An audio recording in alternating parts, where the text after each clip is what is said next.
Damos un inicio a un nuevo ciclo este año que inicia el primer seminario. Tenemos el gusto de tener a nosotros aquí al investigador, el doctor Luis Brito Castillo, investigador titular del Centro de Investigaciones Biológicas del Noroeste, Unidad Guaymas. De parte de la Academia de Ecología Aplicada, tenemos el gusto de tener aquí, ahora sí que presencialmente, al doctor Brito. Su reseña como investigador titular está escrito el programa de planeación ambiental y conservación aquí en el CIDNOR, donde obtuvo el grado de doctor en ciencias en uso, manejo y preservación de recursos naturales con especialidad en ecología en el año 2003. Egresó de ingeniero hidrólogo y maestro en ingeniería del Instituto Estatal Ruso de Hidrometeorología en San Petersburgo, Rusia, graduándose con honores en este instituto en el año de 1994. Gracias. Es autor y coautor de 43 publicaciones científicas indexadas, 13 capítulos de libro y 16 resúmenes in extenso sobre diversos temas en hidroclimatología, sequía y variabilidad climática. Ha dirigido 4 tesis de doctorado, 11 tesis de maestría y 10 tesis de licenciatura e impartió diversos cursos de posgrado en CIDNOR y de licenciatura en otras instituciones. Fue miembro fundador de la red de desastres asociados a fenómenos hidrometeorológicos y climáticos de antes CONACYT, siendo de las pocas redes del programa de redes temáticas que desde el año 2010 siguen operando en México. Finalmente, es miembro del Sistema Nacional de Investigadores Nivel 2. Sus principales líneas de investigación son hidroclimatología, impacto ambiental y variabilidad climática. Adelante, doctor Brito. Gracias, doctor Rufino Morales. Gracias a todos por estar aquí presentes, a los que están conectados. Hoy vamos a hablar de un tema que resalta el interés de muchas personas, sobre todo por las características que estamos observando a nivel regional y global, ¿no? Es las sequías y las olas de calor. Hablamos un poco de cuáles son las complicaciones que hemos encontrado y la comunidad académica ha encontrado para poder pronosticar el origen de estos dos fenómenos. El equipo de trabajo es el ingeniero Julián Félix Domínguez, del Laboratorio de Modelación Espacial y Sensores Remotos de aquí de la Unidad Guaymas. Está también el doctor José Pablo Vega Camarena, que es investigador postdoctorante, trabajando aquí conmigo. El doctor Astor Gutiérrez Ravachos, de la Universidad Estatal de Sonora, así como la doctora Carmen Isela Ortega Rosas, también de la UES. El doctor Luis Farfán, del CICESE, y el doctor Jorge Cortés, que está haciendo, él es académico, investigador por México. Bueno, para poder hablar un poco sobre los problemas que implica pronosticar las ondas de calor y la sequía, primero voy a dar unas características de qué es lo que sabemos, modelos. Primero, sobre la sequía. Sobre la sequía sabemos que es parte de la variabilidad natural. El problema es que no tiene periodos regulares, son muy irregulares. Otra característica es que evoluciona muy lentamente. Desafortunadamente ya reconocemos una sequía cuando ya la tenemos encima, y es cuando ya tenemos los problemas también que resolver. Las sequías no son resultado del calentamiento global o de la crisis climática, pero eso puede influir tanto en su intensidad como en su cobertura. Y una de las cosas que pues hemos aprendido de manera, digamos, positiva o quizás no, es que la forma en cómo nos afecta depende de qué tan propensos somos a sufrir las consecuencias. Eso se llama vulnerabilidad. Y por lo tanto, vulnerabilidad social. Al aumentar esa vulnerabilidad social, pues evidentemente la falta suficiente de agua para diversas actividades parece ser mucho más severa. Eso cuando hay una sequía. Y entonces medimos la sequía según sus impactos en la hidrología, la agricultura y la economía. Esto no es necesariamente lo más adecuado, pues habla en mayor medida de qué tan vulnerables somos ante el fenómeno, o sea, todo lo que hemos dejado de hacer. Y para finalizar, pues somos más reactivos que preventivos, ¿no? Y eso lo vemos ahorita, por ejemplo, la sequía que está sufriendo California. Ya arrasaron más de 15,000, están hablando de miles de viviendas, mansiones inclusive, por los incendios forestales. Eso es debido a la sequía que están padeciendo ellos. En la definición de lo que es una sequía, bueno, pues de manera general, pues es una ausencia prolongada o una deficiencia marcada de la precipitación. Eso crea un desbalance. Es decir, tenemos menos de lo que necesitamos cuando se habla del abastecimiento de agua, y eso provoca precisamente, decimos que tenemos una sequía.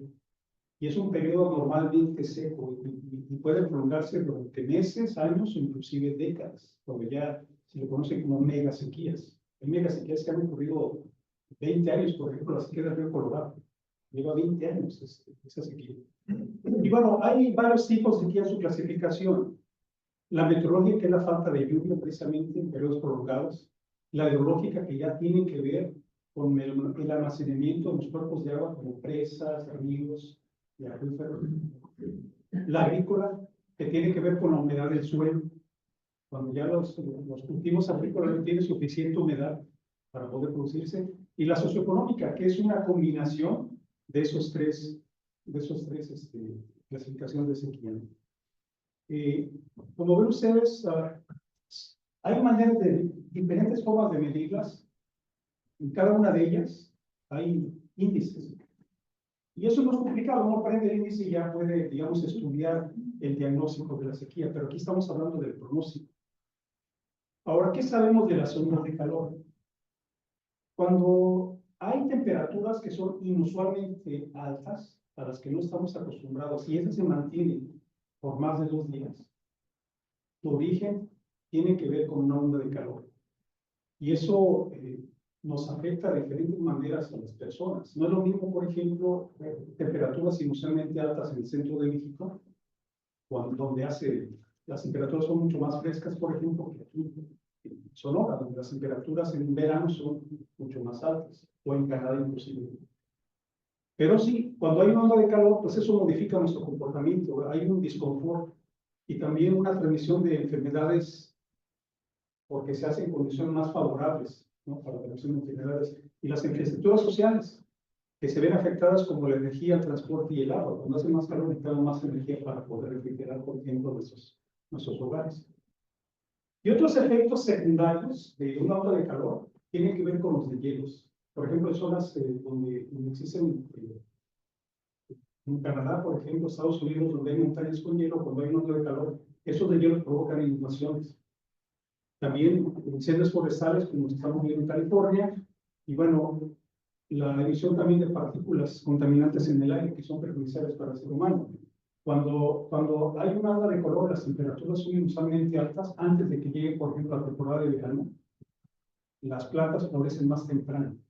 Y ese florecimiento hace que a la atmósfera se emitan partículas como polen, esporas de hongos, y eso afecta también la salud de las personas. Ahora, para entender un poco sobre el pronóstico, pues ya se ha avanzado mucho su entendimiento. Esta es una imagen de satélite de vapor de agua. Todo lo que ven ahí, de color blanco, es el vapor de agua condensado, que conocemos como las nubes. Toda esa parte son nubes, es vapor de agua ya condensado, y las partes oscuras también es vapor de agua, pero vapor de agua nada más, por eso se ve con color oscuro. Aquí lo que resalto son estos sistemas, ese movimiento que ven aquí, por ejemplo, ese en sentido de las manecillas, contrario a las manecillas del reloj, que son de tamaño son colosales. Si te fijan el tamaño de México y el tamaño comparado con el tamaño de esos sistemas, prácticamente cubren todo el territorio mexicano. Y suceden por la forma en cómo se mueven, esos transportan muchas masas de aire, ya sea masa de aire polar hacia el continente. Y eso provoca, esas líneas que ven aquí, provoca frentes fríos. Son frentes fríos, es la manera de representar un frente frío. Esas masas de aire polar que afectan a toda esta región. Descienden las temperaturas y se provoca pues, malestar, pero en este caso temperaturas frías. Sin embargo, en la parte, en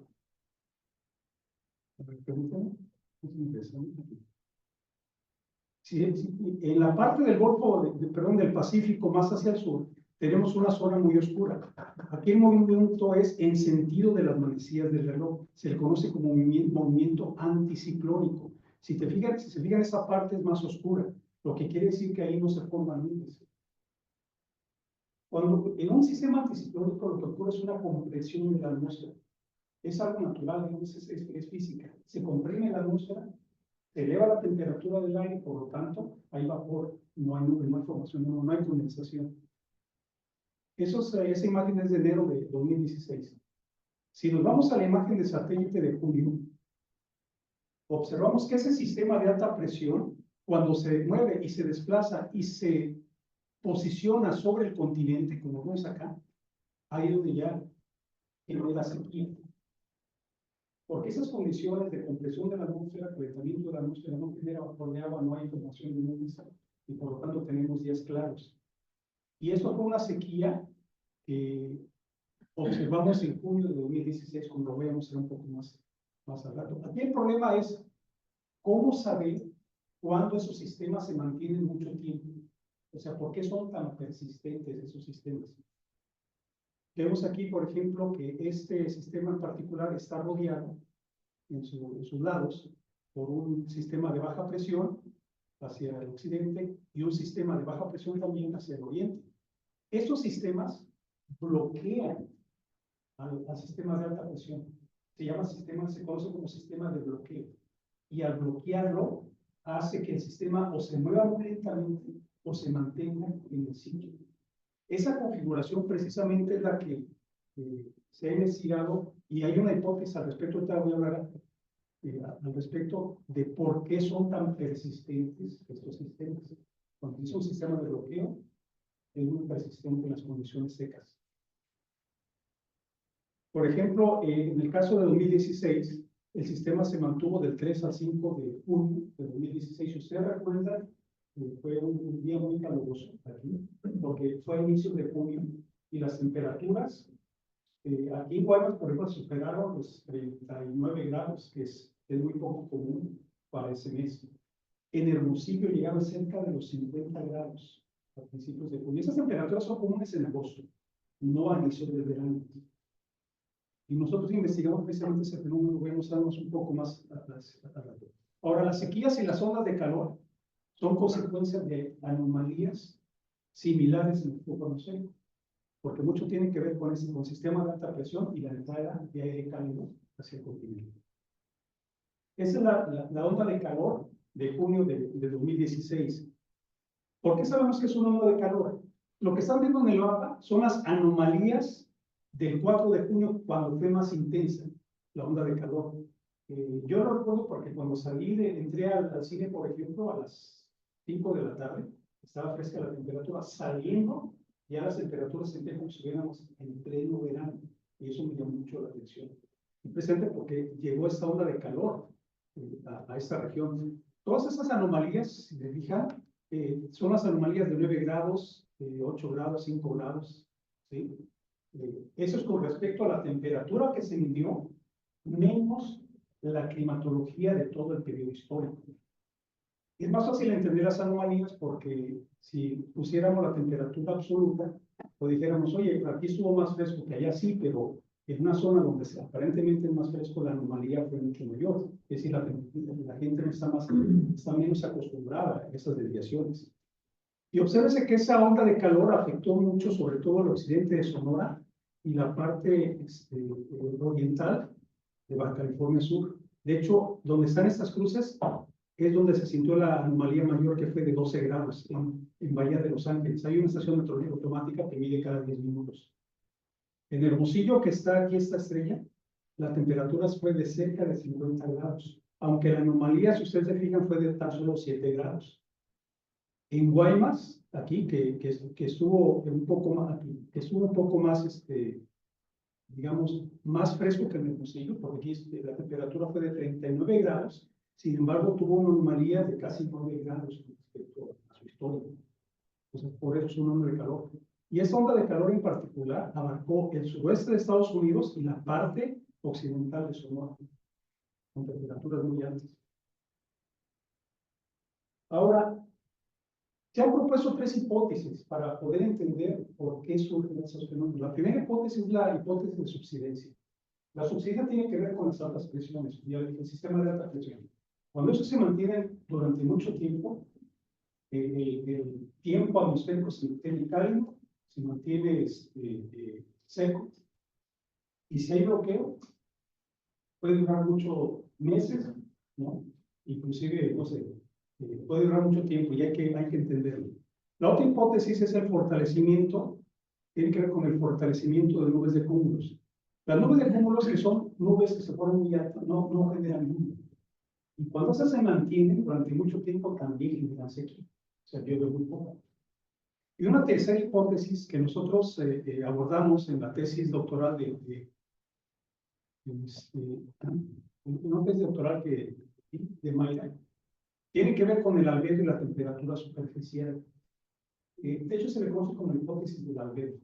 En zonas, por ejemplo, donde no llueve, el suelo seco crea superficies mucho más claras. Y esas superficies claras refleja con mucha más facilidad la radiación solar, por lo tanto se enfrían. Y al enfriarse, no generan evaporación y tampoco generan nubes. Es un proceso que a la larga, si llueve menos, se mantiene más seco la zona y por lo tanto se enfría más rápido, no genera inconvección en nubes. Por eso le llama la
Ah, es que ya con ellos no se fue, yo creo.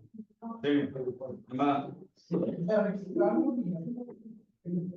Ya estamos. Una disculpa a todos los que están conectados. Tuvimos aquí un problema técnico, un apagón.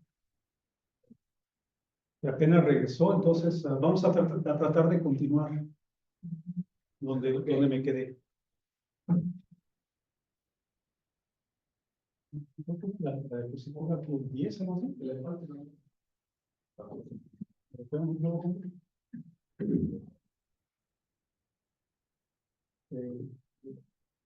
Ya no me dejas cambiar. A ver, cambia.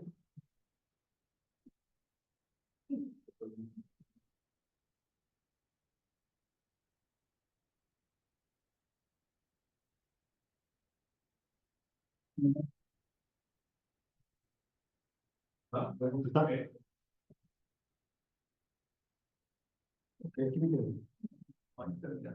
Ya lo terminaste. Ahí empezamos ahí. Bueno, la manera de cómo se han abordado todas las hipótesis, pues hay una gran cantidad de publicaciones. Y aquí les muestro solamente algunos ejemplos. Porque desde que, digamos, hay evidencia de lo que es la crisis climática o calentamiento global o cambio climático, como quieran llamarlos, pues ha habido muchos extremos, tanto a nivel regional como global. Entonces siempre existe la pregunta y la interrogante, ¿no? ¿Qué es lo que los causa esos extremos, ¿no? Nosotros mismos, en el grupo de trabajo, con varios colaboradores, hemos publicado ya capítulos de libro y artículos sobre el tema. Y bueno, una de las interrogantes también que nos hacemos es la interacción océano-atmósfera. O sea, cómo realmente esos periodos, tanto de sequía como las ondas de calor, se intensifican, se producen o inclusive se prolongan durante mucho tiempo. Y pues en la literatura se van a encontrar algunos índices climáticos que ustedes, por ejemplo, han visto mucho en pesquerías, en cultura que los han utilizado. Está el índice, por ejemplo, de la oscilación decenal del Pacífico, que no es otra cosa más que una configuración de las temperaturas en el Pacífico que abarcan también un territorio muy extenso. En la fase positiva, si ustedes observan al oriente del Pacífico, las aguas son frías y toda la costa del Pacífico son aguas cálidas en un patrón de ranura. Esa es la fase positiva. Y la fase negativa es lo opuesto. El oriente es más frío, mientras que las costas del Pacífico pues, son más templadas.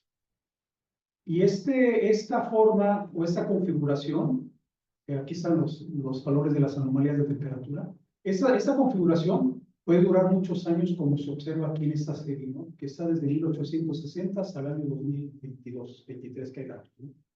Obsérvense que la fase cálida, por ejemplo, puede durar muchas décadas. Por eso se llama oscilación decenal.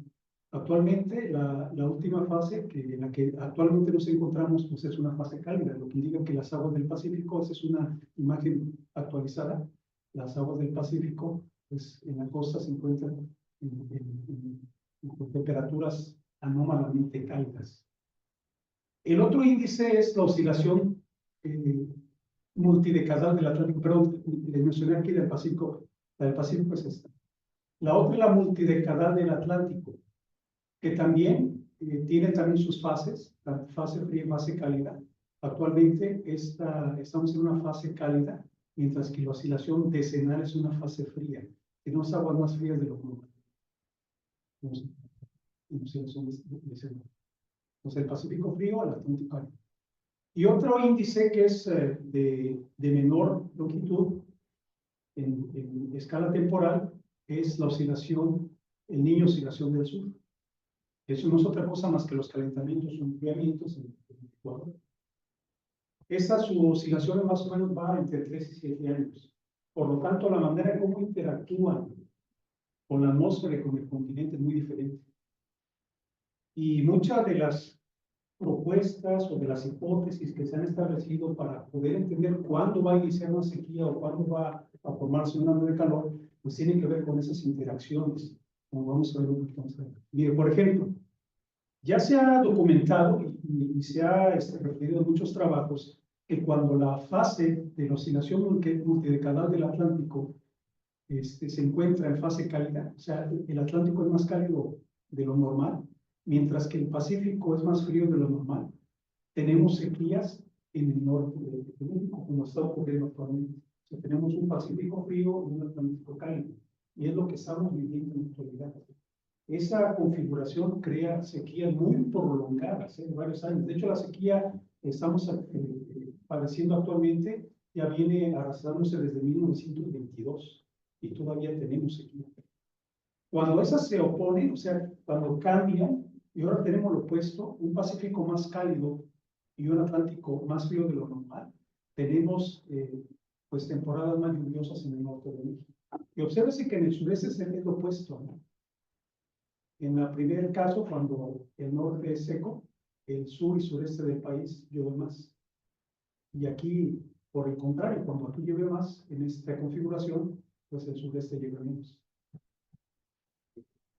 Ese dipolo se investigó ya de muchas formas. Inclusive hay investigadores de Estados Unidos, el doctor Stein, por ejemplo, utilizando anillos de árboles, trató de hacer una reconstrucción de las lluvias en México desde el año 1400 hasta el año 2010-2012, que es cuando tiene el dato, ¿no? Para todo el país, y se le conoce como el Atlas de Sequía de México. Eso lo podemos consultar libremente en la literatura, pero lo que él encuentra, que utilizando, por ejemplo, 15 años los más positivos en sequía y 15 años los más negativos, encontró que efectivamente el dipolo en México es real. Por ejemplo, tenemos aquí el índice que se llama el índice de sequía de Palmer, que ya utiliza humedad del suelo, lluvia, temperaturas, para poder calcularlo. Y ese índice, cuando tenemos valores muy positivos, habla de sequía. O sea, lluvias por debajo de lo normal y cuando es muy negativo eso, ¿no? Y obsérvense que efectivamente cuando el norte del país es seco, el índice en el sur es húmedo y viceversa, ¿no? Cuando hacen una correlación con el Niño, oscilación del sur, obsérvense que en todo este periodo la correlación es demasiado alta, es estadísticamente significativa. O explica más o menos el 30% de lo que es la variabilidad. Ya para un periodo tan largo es altamente significativo. Y bueno, hay muchas sequías, ¿no?, que se han registrado en México, y muchas de ellas han dado, digamos, pauta a movimientos sociales muy diversos. Está, por ejemplo, lo que se conoce como el año conejo, cuando fue la época de los aztecas, la época de la conquista, que fue una sequía de 1521 1524, fíjense que son muchos años de sequía. El año del hambre, que fue muy reconocido también, porque no hubo producción de alimentos. La independencia, entre 1808 y 1811 de México, tuvo que ver con una sequía, y la Revolución Mexicana, ¿no?, de 1909 a 1910. Todo el descontento social también tuvo que ver con esa escasez que había de alimentos. Y observa algo interesante, la península de Yucatán, que no se comporta en ninguna de las dos fases con el resto del país. Esto también es interesante desde el punto de vista de la investigación, porque quiere decir que algo que no sabemos todavía, tiene que ver con lo que ocurre en el trópico. Y bueno, hay sequías también prolongadas en las últimas décadas, la de los años 30, ¿no?, donde observen que el norte del país fueron secos, la de los 50, la de los 90, y por el contrario, donde fue húmedo en los 40, en los 70 y en los 80. Como ya les decía, la actual sequía lo tenemos desde el 2022 en algunas regiones del país, y aquí desde el 2023. Con respecto a las ondas de calor, también hay mucha literatura al respecto, y solamente les voy a mencionar esta, la que ocurrió en junio de 2021, porque es un caso que se le conoce como la onda de calor imposible. En Canadá, la temperatura estuvo cerca de los 50 grados y duró más o menos entre 2 y 4 días. A latitudes de Canadá, temperaturas ya por encima de 30 grados ya son severas. no se diga temperaturas de cerca de 50 grados, por eso lo conocen como el evento imposible. Hay mucha investigación al respecto de cuál fue la causa, y una de las causas fue porque un sistema de alta presión se mantuvo durante mucho tiempo, pero también hubo entrada de aire cálido desde el Pacífico. Eso luego las temperaturas aceleraron. Se sabe que murieron 900 muertes y afectó tanto el noroeste de Estados Unidos como el suroeste de Canadá. Y bueno, en la literatura pues hay otros eventos, ¿no? que se han reportado. Aquí en México hay una base que se llama Desinventar, donde tiene datos desde 1970 a 2013. No los han actualizado hasta la fecha. Y es que porque las ondas de calor no se les pone atención. De hecho, en 2016 fue el primer decreto de desastre atribuido a una onda de calor, la que les mostré, del 3 al 5 de junio de 2016. Fue la primera, digamos, el primer decreto que se llama zona de desastre por una onda de calor. Anterior al 2016 no había, el gobierno federal no tomó en cuenta las zonas de calor. Y bueno, aquí ya conocemos, ¿no?, que Hermosillo y Mexicali pues son los municipios con más registros asociados a ondas de calor, prácticamente, no solamente en México, sino casi en todo el mundo. Y ahora les quiero hablar un poco de lo que ocurrió el año pasado, porque el año pasado fue algo muy inusual. Teníamos sequía tanto en el norte como en el centro del país, y el problema es que ya en muchos estados del centro, como Morelos, Michoacán, Querétaro, las temperaturas ya estaban por arriba de los 40 grados prácticamente desde el mes de marzo. Recuerda que el año pasado estaba de sabático y tuve la oportunidad de estar allá. Y es increíble, las temperaturas en el centro del país más o menos es en mayo, cuando alcanza los 40 grados. A diferencia de aquí, ¿no?, que es hasta julio y agosto. Allá es en mayo. Desde febrero las temperaturas empezaron a elevar por arriba de los 35 grados. En marzo teníamos temperaturas de 40 grados. Y los pronósticos de la Comisión Nacional del Agua no eran alentadoras. Decían que entre los meses de marzo y abril ya las ondas de calor iban a afectar el norte y noroeste del país. Aquí seguramente no lo sintieron tanto, pero allá en el centro fue algo terriblemente anormal. La doctora Teresa Cavazos el año pasado publicó un artículo, es reciente, sobre este fenómeno que llamó sequía cálida. ¿Por qué sequía cálida? Porque se combinó con condiciones de sequía donde prácticamente las presas del río Cutzamala, que abastece la Ciudad de México, estaban casi secas. Estamos hablando del 15% de almacenamiento, lo que ocurrió en el río Yaqui, por ejemplo. En el río Yaqui las presas alcanzaban hasta el 11% de almacenamiento, y todavía tenemos ese problema. Eso es sequía. ¿Y por qué cálida? Porque justamente las ondas de calor que hicieron que la temperatura estuviera por encima de los 40 grados. Estamos hablando de una onda de calor.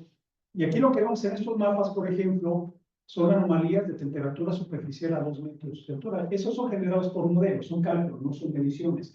Pero al menos nos da una idea de qué fue lo que ocurrió en esa temporada de sequía, que fue en la semana del 28 de mayo de 2024, que fue cuando se hizo el análisis. Obsérvense, por ejemplo, que tenemos aquí un Pacífico muy frío y un Atlántico muy cálido. Eso genera un gradiente de temperatura muy diferente para lo que es el verano.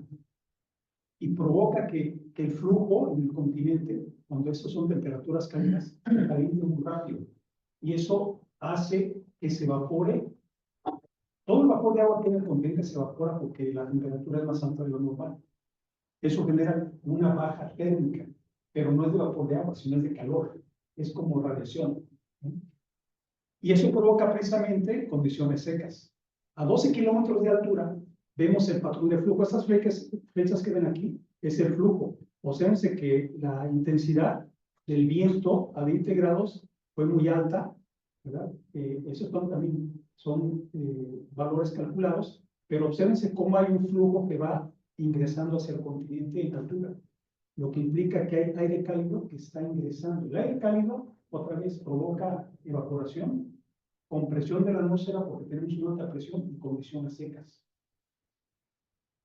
Si ahora nos vamos a lo que es las anomalías de altura geopotencial que tienen que ver con sistemas de alta presión, obsérvense cómo en el continente tenemos esa baja térmica, que como ya los dije, se mueve en sentido contrario a las manecillas del reloj. Este movimiento, observen que no permite la entrada de los trópicos de humedad, la impide. Es como un flujo que va opuesto. Y al interrumpir justamente el flujo de humedad del trópico, tenemos condiciones muy secas en nuestro continente, es decir, lo que es en el noroeste del país, inclusive en el centro del país. Y si esto fuera poco, a 6 kilómetros de altura, pues tenemos el sistema de alta presión prácticamente ubicado en el centro y sur de México. Hay compresión de humedad, no hay entrada de humedad al trópico, condiciones secas. Y además este sistema provoca entrada de flujo de aire cálido. Ahora, hablando un poco de las condiciones actuales, obsérvense que esas son mapas de 2023, de julio hasta diciembre, y muestra más o menos las condiciones que había según el reporte del monitor de Norteamérica, el monitor de sequía de Norteamérica. Hay varias clasificaciones, lo que es una sequía que condiciones anómalamente secas, que no precisamente es una sequía, pero son condiciones de sequedad, es decir, cuando apenas las condiciones están comenzando.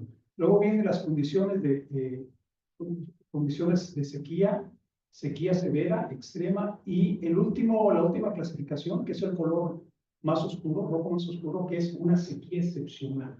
Cuando ya no solamente es muy prolongada, sino la cantidad de humedad, tanto en el suelo como en los cuerpos de agua, están llegando a límites muy graves, lo que está ocurriendo actualmente. Y ese es un porcentaje de lo que era la sequía en México, ¿verdad?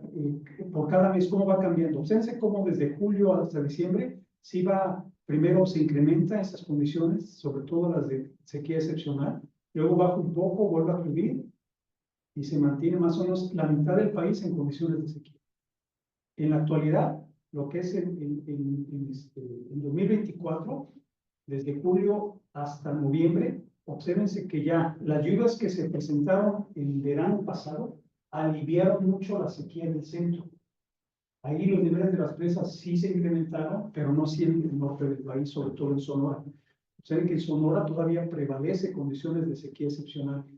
De hecho, en todo el país ya en la actualidad tiene 31% de sequía para el mes de noviembre, y esas son las condiciones al 31 de diciembre del año pasado. Que fue publicado el 5 de enero, no han publicado de enero de este año, pero no han cambiado mucho porque no ha llovido. Y no ha llovido porque tenemos condiciones de La Niña y además un Pacífico frío y un Atlántico cálido. Eso, como ya sabemos, genera condiciones de sequía muy prolongadas y severas. Y observen cómo, por ejemplo, el 100% de Sonora tiene algún grado de sequía. Todo el estado. Desafortunadamente, el llenado de las presas también ha sido un problema muy grave y continúa siendo. Si han seguido las noticias, el almacenamiento está en el 11%. En las principales presas de aquí de Sonora. No se diga Sinaloa y Durango, que también está afectado por la sequía, y Chihuahua, ¿no? Entonces, el norte de México tiene condiciones de sequía.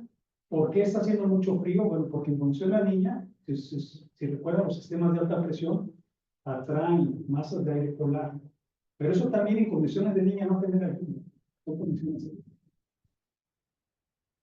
Y bueno, hay sitios en Internet donde nos pueden dar información sobre la sequía, como el monitor multivariado de sequía que propuso la UNAM, lo que es el doctor Stey, que es el Atlas de Sequía de México, lo podemos consultar con una historia de 600 años, para los que quieran hacer, digamos, un diagnóstico de lo que ha ocurrido en las últimas décadas, inclusive en los últimos 600 años. Y esas son las condiciones de cómo ha cambiado desde el 2023 a 2024 las condiciones de temperatura en el Ecuador. Solo quiero mencionarles que ya desde el mes de lo que es abril y mayo, estábamos pasando de condiciones cálidas en el Ecuador a condiciones frías. Es una fase de transición.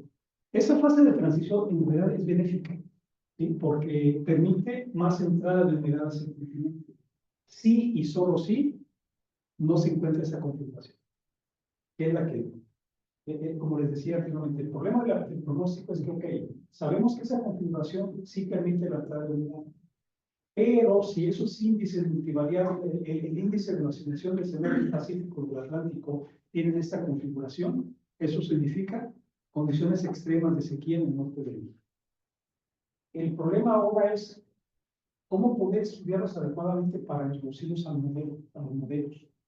Y porque cualquier condición que cambie, ya el modelo también te arroja un resultado diferente y por eso han fallado. Pero alguien me preguntaba cuáles son las condiciones actuales. Esas son las temperaturas, digamos, actuales a nivel global. Y obsérvense que ya rebasamos el 1.4 grados de temperatura de anomalía, que se esperaba, iba a durar más tiempo para que lo rebasaran. Ya lo rebasamos. Y ya actualmente estamos en una situación en que las condiciones son muy caras. Son temperaturas del mar, por ejemplo, desde los años 80 a las fechas. Cada línea representa décadas, ¿no? De los 70, 80, 90, etcétera. Lo que quiero mencionarles es que se fijan los más oscuros, es la temperatura de todo el ciclo anual, de cómo se mantenía más o menos 20.2 grados, ¿no? Luego, en los 90, un poco más claro, se ve que está aumentando en todo el ciclo anual. El 2016, es esta línea que ven aquí, fue muy anómalo, porque desde el inicio del año las temperaturas fueron muy cálidas, ya en el 2016. Sin embargo, el 2023 de plano se salió de todo este conjunto, y en 2023 las temperaturas del mar básicamente se separaron de todo el resto de las temperaturas a nivel global. No hay datos todavía actuales para 2024, porque eso tarda un poco en reportarse, pero observen que ya el 2024 superó por mucho todas las décadas anteriores del mar. Y para dar un ejemplo aquí, lo que ocurre en Norteamérica y en el oeste de México, ya en los últimos años tenemos claramente una tendencia hacia el incremento, ¿no? Ese artículo, por cierto, fue publicado recientemente en 2024. Y esas son anomalías del periodo 51 al 80 con respecto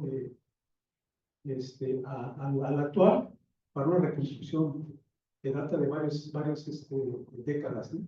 Y de hecho siglos para Norteamérica. Ahora ya, sobre el pronóstico de la sequía. Actualmente los algoritmos de inteligencia artificial se están utilizando de manera muy prolífica, y eso porque están dando resultados muy adecuados. El único detalle para poder utilizarlos, porque ya hay algoritmos, o sea, quien quiera realmente, digamos, dedicarse a eso, puede estudiar los algoritmos y aplicarlos. Pero hay que entender una cosa. Primero, los algoritmos, cierto, procesan miles de millones de datos para identificar un patrón. Esa configuración que les dije, por ejemplo, de un Pacífico frío y un Atlántico cálido y viceversa, es un patrón de distribución. Para poder alimentarlo necesitamos ver cuántas veces ese patrón se repitió a lo largo de las décadas. Y eso se alimenta al modelo. Y el modelo empieza a identificar respecto a patrones de una configuración diferente. Y evidentemente eso se va mejorando cada vez que se reduce inclusive el tiempo de cómputo y el tiempo de procesamiento. Y esos algoritmos toman la decisión en base a justamente qué es lo que estamos alimentando, cómo lo estamos alimentando. Ahora, con respecto a la sequía, pues es un fenómeno muy complejo. Quiere decir que sus causas tienen a su vez otras causas adicionales en un proceso escalonado. Como ya vimos, por ejemplo, sí, ok, no llueve, pero ¿por qué no llueve? Hay un sistema de alta presión que se establece, se posiciona, pero también hay entrada de aire cálido desde el sur, pero también resulta que una masa de aire se ve interrumpida. O sea, todo eso hace que cualquier cambio afecte el proceso posterior que va a ocurrir. Por eso el resultado final depende mucho de las condiciones iniciales. Y aquí es donde entramos en un problema, porque sabemos que cuando un sistema depende mucho de las condiciones iniciales, se le conoce como sistema complejo. Eso quiere decir que cualquier cambio o variación en esas condiciones iniciales, el resultado cambia. Y ese es un problema. Actualmente los modelos logran predecir o pronosticar hasta 15 días de anticipación. Ya no pueden ir más allá, porque después de eso el sistema se vuelve muy inestable y el pronóstico se pierde. Y otra vez, las características para poder pronosticarlo dependen de la tendencia o la periodicidad del fenómeno. Y para el caso de la sequía no están bien definidas. De hecho, no hay una periodicidad que digas, cada 5 años hay sequía, cada 12 no. Eso es muy variable, ese es un problema también. Y para pronosticar la sequía, pues se requieren muchos datos, mucho más de los que tenemos. Y ya en la literatura uno puede encontrar, inclusive ese que publicó, por ejemplo, Salas Martínez, uno puede averiguar porque explica muy bien los algoritmos. No voy a detener mucho en eso, solo lo que les voy a decir, porque esos son varios módulos que se van alimentando. Les da una información, esa información se procesa con diferentes condiciones y cada una va generando un resultado. Ese resultado se va comparando con las condiciones iniciales para dar el resultado general. Y al final tenemos la entrada y la salida para cada uno de los escenarios.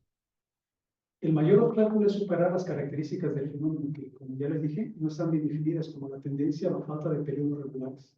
Y otra cosa, los eventos fortuitos extremos también pueden cambiar ese resultado. Pueden ser un experto en el algoritmo de inteligencia artificial.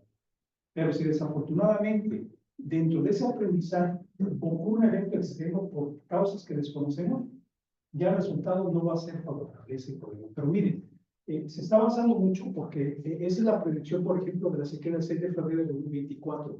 Eso es lo que se observó para una región muy pequeña, porque eso digamos, en procesamiento se hace para regiones pequeñas realmente. Pequeña hablo más o menos del tamaño de un estado, ¿no? Porque no todo el país, porque sería muy complicado. Pero al menos en este caso para Veracruz, obsérvense cómo la parte, es que aquí están las clasificaciones. Sequía excepcional, lo más oscuro, sin sequía, lo más claro. Es lo que se observó. Ahora, el pronóstico para diferentes épocas, obsérvense que bastante bien sí pronostica la sequía que se observa en la parte suroeste de la región. Sin embargo, en la parte norte no lo logra captar. Esas son solamente algunas de las cosas que el algoritmo está arrojando, pero al menos da una idea de ya de manera general dónde hay que poner atención, al menos en estas partes donde la sequía se ve que está ya acentuada. Ahí se pueden planear estrategias para... Eso sería todo. Gracias por la atención y disculpen también por la interrupción, ¿no? No sé si hay preguntas, comentarios. ¿Tenemos alguna pregunta? ¿Alguien que quiera participar? Tenemos ahí con el apagón, dice que.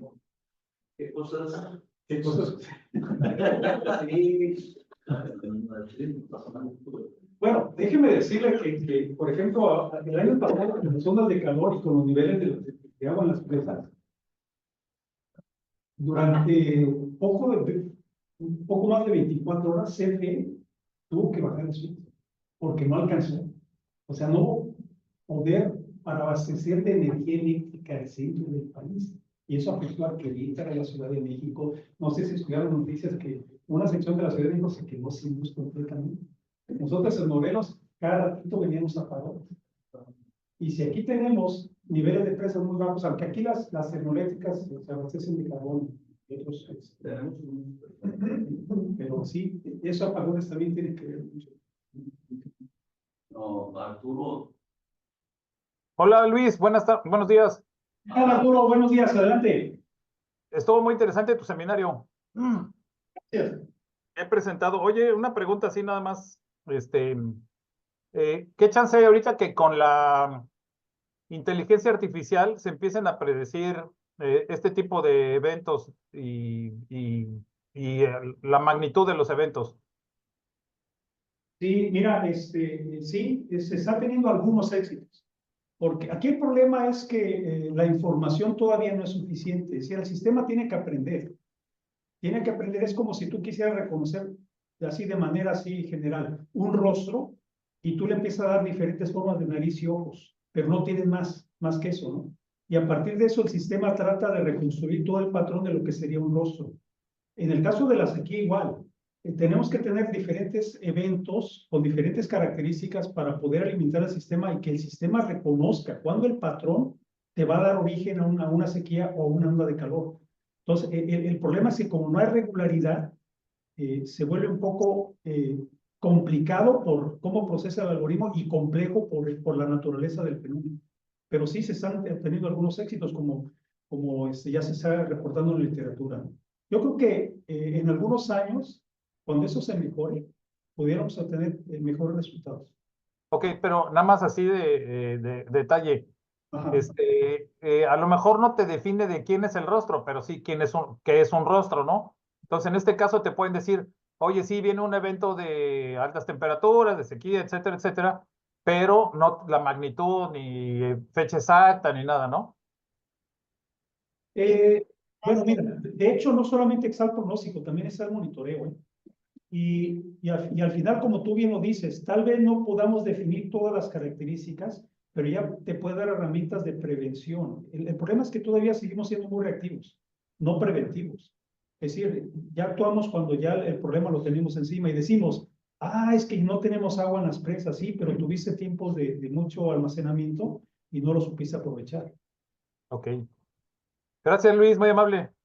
Tenemos, Luis, tenemos otra pregunta del doctor Jesús Bautista. Jesús. Sí, gracias. Bueno, yo tengo dos preguntas, Luis. Saludos para todos, allá. Y la primera es con respecto a un evento muy específico que hubo en 2014 aquí en la parte oceánica que le llamaron como el Bloom. No sé si, seguramente sí has oído mucho hablar de él. Y yo quiero preguntarte qué efecto, que fue un evento cálido, anómalo, diferente a los que normalmente registramos, ¿no? El Niño, el PDO, todos esos. No, sí, sí, te escucho. Entonces, no sé qué efecto tuvo, o sea, en la parte terrestre, ese evento de calentamiento anómalo, que en la parte oceánica sí tuvo bastantes efectos. ¿Te refieres al calentamiento del continente o al calentamiento del mar? Del mar. Hubo como un calentamiento de mar anómalo, que le llamaron el Bloom, que además estuvo pegadito al Niño del 2015, que fue así como que, por lo menos en la literatura científica para la parte marina, fue así como extraordinario, ¿no? Sí, no, fíjate que no había escuchado Ah, de ese fenómeno.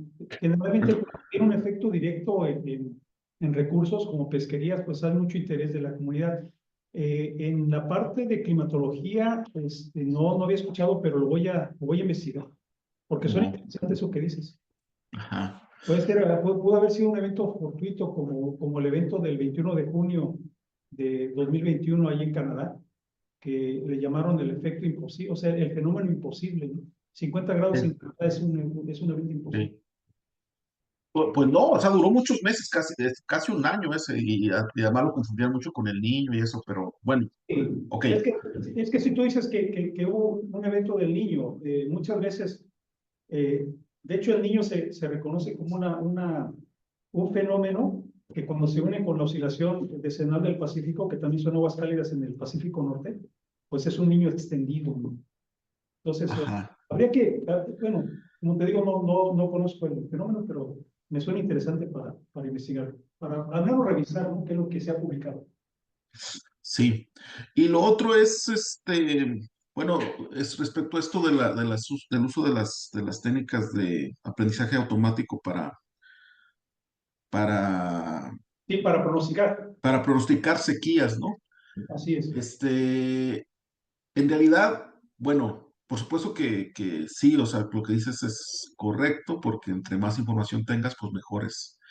Pero, bueno, por lo menos en otras áreas, la potencialidad de la inteligencia artificial, bueno, la parte estadística de la inteligencia artificial, que es el aprendizaje automático, este, a pesar de que no tienes muchos elementos, o sea, es tan poderosas, algunas técnicas son tan poderosas que ha permitido reconocer cosas que difícilmente hubiéramos podido entender y comprender con las técnicas normales de estadística. Es correcto. Entonces, posiblemente pues, le faltan algunas cosas, pero, y allá, y se va la pregunta, o sea, tú dices que le faltan como, por ejemplo, algunos patrones o inicios, pero también yo entiendo que las sequías, como que cada sequía tiene sus particularidades, ¿no? Entonces va a ser muy complejo encontrar esos puntos de coincidencia para que pronostique mejor. No lo sé. Es una pregunta. Mira, por ejemplo, la tesis de Mayra, nosotros analizamos la hipótesis del albedo, porque una de las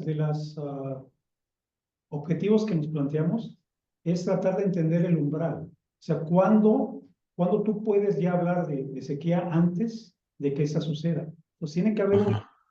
Y si tú sobrepasas ese límite, pues entonces ya puedes decir, sabes, las demás condiciones se van a prevalecer. Y entonces utilizan datos de evapotranspiración, datos de albedo y temperatura superficial. Y encontramos algunas cosas que sí, efectivamente, hay un cambio entre lo que es un factor que se conoce como factor de radiación, que tiene que ver mucho con las condiciones de sequía, como en los desiertos, porque el suelo es claro, y al haber suelos claros, cuando hay una sequía, pues se enfría más rápido. Y si se enfría más rápido, no tienes ni evaporación, ni convección, ni formación de nubes, por lo tanto, te genera sequía. Sin embargo, las plantas, cuando empiezan a reaccionar a esas condiciones, observas otro factor o elemento que es la evapotranspiración, porque una planta sana, pues evapotranspira mucho más eficientemente que una planta que tiene déficit de agua, de humedad. Entonces, conforme van cambiando las condiciones de las plantas, también va cambiando ese factor. Y lo que hemos encontrado es que el factor de radiación da lugar al factor de evapotranspiración, otorgándote un umbral. Por eso, como tú bien lo dices, sí, la sequía es muy particular, pero si nosotros utilizamos otros índices que responden mucho más eficientemente a la sequía que, por ejemplo, nosotros, podemos alimentar también un poco el modelo para poder ser un poco, encontrar esos detalles de los que tú hablas, ¿no? Que sea muy difícil, pero como te digo, falta información y falta entender un poco más el proceso, porque si viene un evento extremo que no habías considerado, ya te cambia todo el panorama, ese es el problema. Ok, muchas gracias, Luis. Un saludo y felicidades. Estuvo muy interesante tu plática. Gracias. Gracias, Jesús. Tenemos un último comentario de maestra Natalie Salas. Hace la pregunta que si puedes explicar por qué las sequías no son resultado del calentamiento global, aunque sí las incluyen. Sí, eso es relativamente sencillo, Natalie. Acuérdate que inclusive desde tiempos antiguos ya se habla de periodos secos y periodos húmedos. Tú puedes encontrar en la Biblia, por ejemplo, cuando habla de los 7 años de vacas flacas y 7 años de vacas gordas. Lo que te menciona esos escritos es que las sequías siempre han existido. También hay registros del río Nilo, por ejemplo, ¿no? De los egipcios, donde mencionan cuando las crecidas del Nilo no eran tan fuertes, cuando sí lo eran. Entonces, no estamos hablando ahí de un calentamiento global o de una crisis climática. Las sequías siempre han existido. Ahora, ¿por qué influye el calentamiento global? Porque evidentemente conforme se van incrementando las temperaturas, las condiciones que hacen que se forme una sequía pues son la región es más propensa a poder tener condiciones de sequía. Por eso sí influye el calentamiento global, pero no da origen a la sequía. ¿Hay alguna otra pregunta, comentario? Porque yo tengo dos. Bueno, algo que no pronunciaste, doctor Brito, en tu presentación, que es precisamente lo que sí es contrario a la sequía. Nunca mencionaste, no es tema, ¿no? El evento contrario, el fenómeno del monzón mexicano. Porque si bien es cierto, que casi son años con bajos niveles de precipitación, pero sí tenemos en el verano estos ciclones tropicales que vienen del sur y se generan en el sur del país, en la costa del Pacífico mexicano.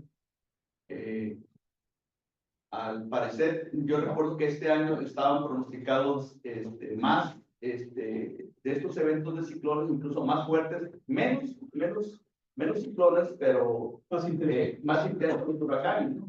O más altos, 3, 4, 5. Entonces, ¿qué me puedes comentar Sí. a eso, no? Que no se presentó. Sí, no se presentó porque ya, como les mencioné, ya se estudió por qué hubo tantas ondas de calor en el centro del país. O sea, lo que se publicó ya por parte de la doctora Teresa Cavazos nos muestra una configuración que no permite el acceso de humedad. O sea, ese sistema de alta presión a 6 kilómetros, que inclusive se mantuvo durante mucho tiempo, pues hizo que la humedad que se genera en los trópicos y que tiene que ver mucho con la formación de huracanes, pues no diera cabida esa formación.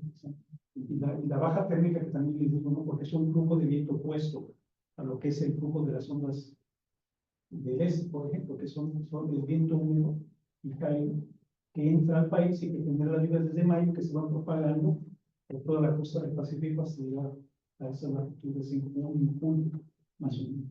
Esa fue una de las. Y tengo, gracias por aclarar ese punto, ¿no? Que no tuvimos buzón mexicano y que cuál es el que nos beneficia mucho al noroeste, incluso al sur de Estados Unidos. Bueno, los lluvias del buzón siempre están, o sea, llovió menos de lo normal. Exactamente. Sí, llovió menos de lo normal. Menos. La otra es una pregunta de estadística, porque a veces crea confusión, ¿no? Cuando hablas de que hay una buena correlación y el valor de la correlación que muestran no es erróneo, porque dice ahí punto 58, 53, y tú lo 53. llevas al cuadrado, estamos hablando del 25-30% de explicación de la varianza. La pregunta es que normalmente nosotros cuando hablamos estadísticamente de fenómenos biológicos, consideramos que es una muy baja correlación, de hecho, que no hay correlación. Y todo lo contrario, en la climatología se entiende que hay una buena correlación. O sea, ya un 30% de posibilidad positiva de que suceda el fenómeno se considera como una buena relación. Es una aclaración Sí, a favor, pues. Depende del tamaño de tu muestra.